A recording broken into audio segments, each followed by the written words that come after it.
बिस्मिल्लाहिर्रहमानिर्रहीम। अस्सलामुअलैकुम। आज हम लोग एक्सरसाइज 1.3 के क्वेश्चन नंबर 6, क्वेश्चन नंबर 7 और क्वेश्चन नंबर 8 करेंगे, तो हमारी ये एक्सरसाइज कंप्लीट हो जाएगी इंशाल्लाह। हम लोग क्वेश्चन नंबर 6 से स्टार्ट करते हैं। क्वेश्चन नंबर 6 में हमें मैट्रिक्स ए और मैट्रिक्स बी गिवन है, दोनों का ऑर्डर 2/2 है। हमने इसके दो पार्ट्स को सॉल्व करना है। फर्स्ट पार्ट है 3a - 2b। हमने फाइंड आउट करना है कि इसमें अगर ये गिवन ऑपरेशंस अप्लाई करें तो हमारे पास क्या आंसर आएगा। ऑपरेशंस इसमें कौन से अप्लाई करने हैं? सबसे पहले मैट्रिक्स ए को 3 के साथ मल्टीप्लाई करना है और मैट्रिक्स बी को 2 के साथ मल्टीप्लाई करना है। जो आंसर आएगा दोनों की मल्टीप्लिकेशन से, उनको आपस में सब्ट्रैक्ट कर देना है। सॉल्व करना स्टार्ट करते हैं। पहले स्टेप में हम लोगों ने मैट्रिक्स ए और मैट्रिक्स बी को रिप्लेस करना है ए और बी की जगह पे। उसके बाद नेक्स्ट स्टेप में हम लोगों ने 3 को मैट्रिक्स ए के साथ मल्टीप्लाई करना है और 2 को मैट्रिक्स बी के साथ मल्टीप्लाई करना है।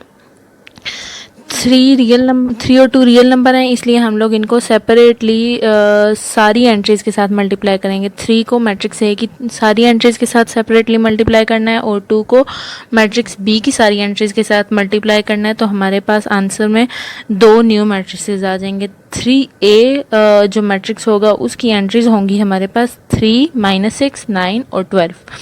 और 2 को मैट्रिक्स बी के साथ मल्टीप्लाई करने से हमारे पास जो मैट्रिक्स आएगा ये वाला, इसकी एंट्रीज होंगी 0, 14, -6 और 16।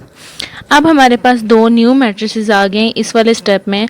हमने इसमें इनको सब्ट्रैक्ट करना है। अब वो 3a की तमाम एंट्रीज़ में से 2b की कॉरेस्पॉन्डिंग एंट्रीज़ को सब्ट्रैक्ट करेंगे नेक्स्ट स्टेप में। और 3a - 2b करने से हमारे पास जो मैट्रिक्स आएगा उसका ऑर्डर मैट्रिक्स ए और मैट्रिक्स बी वाला होगा, यानी कि 2/2 होगा।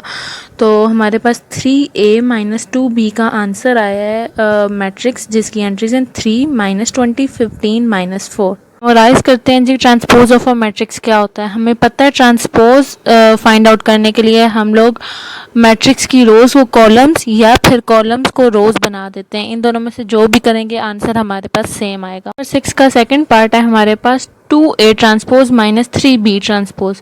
ट्रांसपोज लेने का तरीका हम लोगों ने रिमाइंड कर लिया। अब हम लोगों ने a ट्रांसपोज लिए, मतलब मैट्रिक्स a की रोज़ को कॉलम्स बना दिया और कॉलम्स को रोज़ बना दिया। तो हमारे पास रो 1 आ गई है 1, 3 और रो 2 आ गई है हमारे पास -2, 4।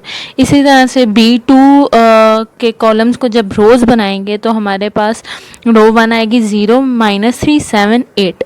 अब हम लोगों ने इसको सोल्यूशन में पुट करना है A ट्रांसपोज और B ट्रांसपोज की जगह 2 एज इट इज़ आ जाएगा। A ट्रांसपोज में हम लोग ये वाला मैट्रिक्स पुट कर देंगे और B ट्रांसपोज की जगह हम लोग ये वाला मैट्रिक्स पुट कर देंगे।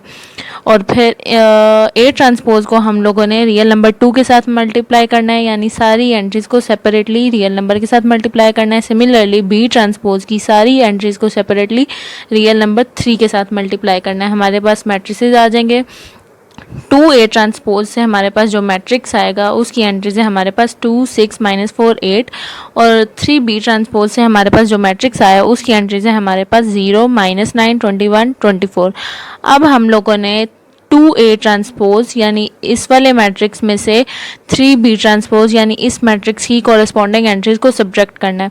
इस स्टेप में हम लोग यही कर रहे हैं। ऐसा करने से हमारे पास आंसर आएगा जिसका order A transpose, B transpose या मैट्रिक्स A और मैट्रिक्स B वाला होगा।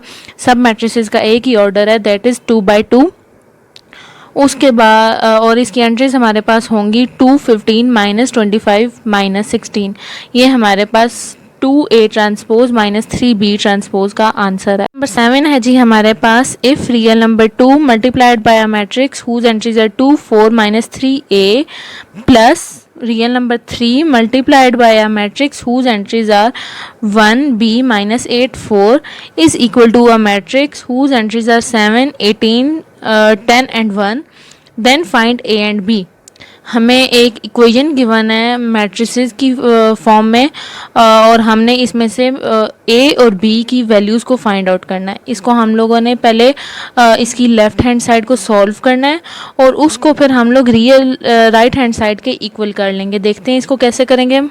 टू को इस मैट्रिक्स की सारी एंट्रीज़ के साथ मल्टीप्लाई की है जैसे पीछे करते आए हैं, और रियल नंबर 3 को सेकंड मैट्रिक्स की सारी एंट्रीज़ के साथ सेपरेटली मल्टीप्लाई की है। तो हमारे पास 2 को मल्टीप्लाई करने से मैट्रिक्स आया जिसकी एंट्रीज़ हैं 4, 8, -6, 2a, और 3 को जब सेकंड मैट्रिक्स के साथ मल्टीप्लाई किया है तो हमारे पास एक मैट्रिक्स आया जिसकी एंट्रीज हैं 3, 3b, 24, -12। अब इन दोनों मैट्रिसेस को आपस में ऐड कर लेना है।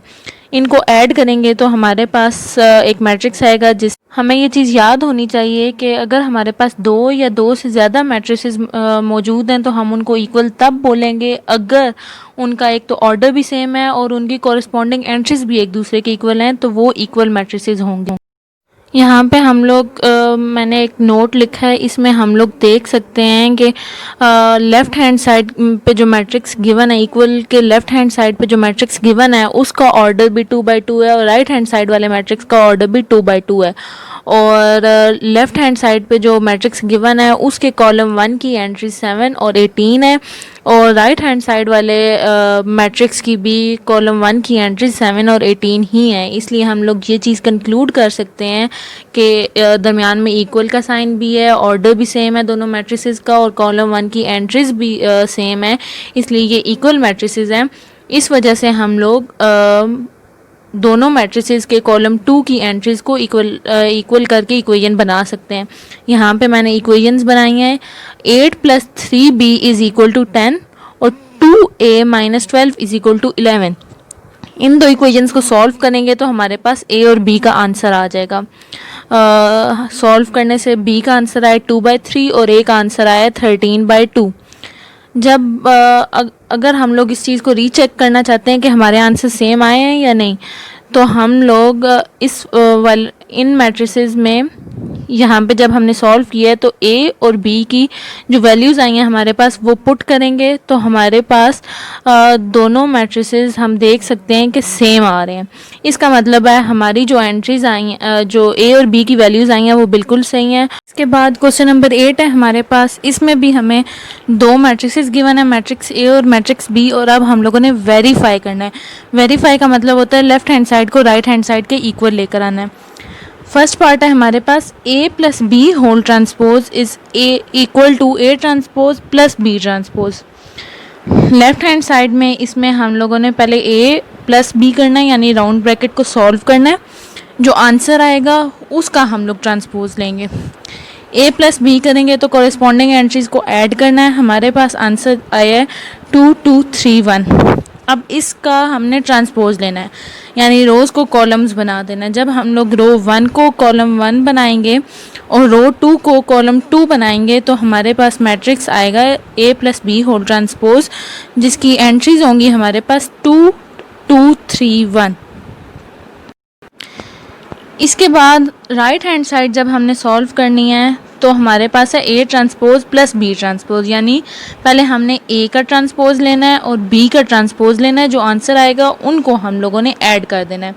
a का ट्रांसपोज लेंगे तो हमारे पास आएगा 1, 0, 2, 1। b का ट्रांसपोज लेंगे तो 1, 2, 1, 0। इन दोनों को अब हमने ऐड करना है, तो हमारे पास आंसर आएगा जिसकी एंट्रीज होंगी 2, 2, 3, 1। अब हम देख सकते हैं कि मैट्रिक्स 1 और मैट्रिक्स 2 दोनों का ऑर्डर भी सेम है और इनकी कॉरेस्पॉन्डिंग एंट्रीज भी एक दूसरे के इक्वल हैं। इसका मतलब है left hand side = right hand side, और हमारे पास given part has been verified. इसके बाद क्वेश्चन नंबर 8 का सेकंड पार्ट है हमारे पास a + b का whole transpose = a transpose - b transpose. Left hand side है हमारे पास a + b का होल ट्रांसपोज, यानी पहले हम लोगों ने राउंड ब्रैकेट को सॉल्व करना है। राउंड ब्रैकेट के अंदर है हमारे पास a - b। मैट्रिक्स a में से मैट्रिक्स b की कॉरेस्पॉन्डिंग एंट्रीज को सब्ट्रैक्ट करेंगे, हमारे पास मैट्रिक्स आएगा जिसकी एंट्रीज हैं 0, 1, -2, 1। अब हम लोगों ने इसका ट्रांसपोज लेना है। ये जो मैट्रिक्स आया है हमारे पास a में से b को सब्ट्रैक्ट करके उसका हम लोगों ने ट्रांसपोज लेना है, यानी इसकी रो 1 को कॉलम 1 बना देना है और रो 2 को कॉलम 2 बना देना है।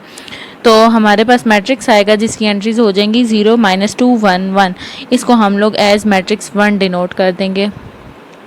राइट हैंड साइड देखते हैं, हमारे पास है A transpose minus B transpose, यानी ए के ट्रांसपोज में से बी के ट्रांसपोज को सब्ट्रैक्ट करना है।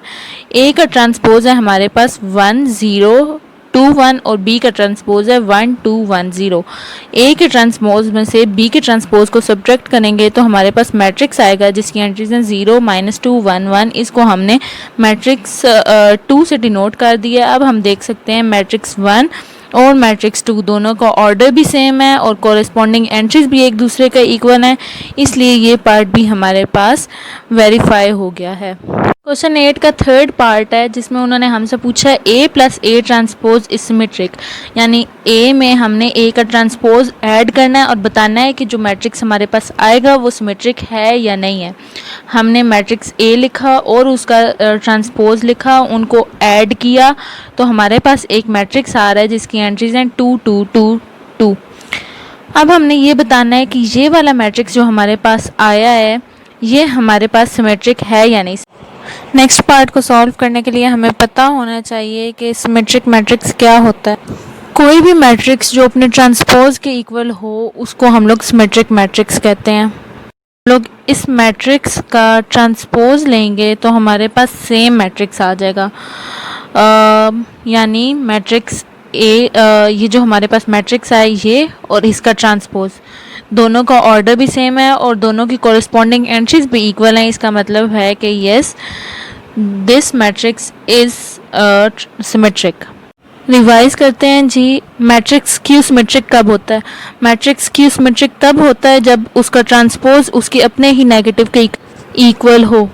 अब फोर्थ पार्ट है उसमें हम लोगों ने ए माइनस ए ट्रांसपोज करना है। जो मैट्रिक्स आएगा हमारे पास एज अ रिज़ल्ट वो हमने बताना है स्क्यू सिमेट्रिक है या नहीं। जब हम लोग ए में से ए ट्रांसपोज को सब्ट्रैक्ट करेंगे तो हमारे पास एक मैट्रिक्स आएगा जिसकी एंट्रीज हैं 0 2 -2 0। इसको हमने मैट्रिक्स 1 डिनोट कर दिया। अब हम अगर मैट्रिक्स 1 का ट्रांसपोज और मैट्रिक्स 1 का नेगेटिव लें और दोनों ट्रांसपोज और नेगेटिव एक दूसरे के इक्वल आएंगे तो वो स्क्यू सिमेट्रिक होगा। अगर इक्वल नहीं आएंगे तो वो स्क्यू सिमेट्रिक नहीं होगा। हम लोग जब ए माइनस ए ट्रांसपोज का होल ट्रांसपोज लेंगे तो रो 1 कॉलम 1 बन जाएगी और रो 2 कॉलम 2 बन जाएगा। जब हम लोग इस मैट्रिक्स 1 का नेगेटिव लेंगे तो 0 0 तो न्यूट्रल है, वो एज इट इज़ आ जाएगा। रो 1 की जो सेकंड एंट्री है वो पॉजिटिव है, वो नेगेटिव हो जाएगी और रो 2 की जो फर्स्ट एंट्री है वो नेगेटिव है तो वो पॉजिटिव हो जाएगी। अब हम देख सकते हैं कि ट्रांसपोज और नेगेटिव दोनों का ऑर्डर भी सेम है और कॉरेस्पॉन्डिंग एंट्रीज भी एक दूसरे के इक्वल आई हैं। इसका मतलब है कि ट्रांसपोज और नेगेटिव एक दूसरे के इक्वल हैं। सो द गिवन मैट्रिक्स यानी A minus A transpose is skew symmetric. Fifth part हमारे पास सेम थर्ड पार्ट की तरह है, उसमें A plus A transpose is symmetric करना था, इसमें B plus B transpose is symmetric prove करना है। बी में बी का ट्रांसपोज ऐड कर देंगे तो हमारे पास मैट्रिक्स आएगा जिसकी एंट्रीज हैं 2 3 3 0। अब अगर इसका ट्रांसपोज लें और वो इसके इक्वल आए तो ये सिमेट्रिक होगा। जब हम इसका ट्रांसपोज लेंगे यानी रो 1 को कॉलम 1 और रो 2 को कॉलम 2 बनाएंगे तो वो सेम आ रहे हैं।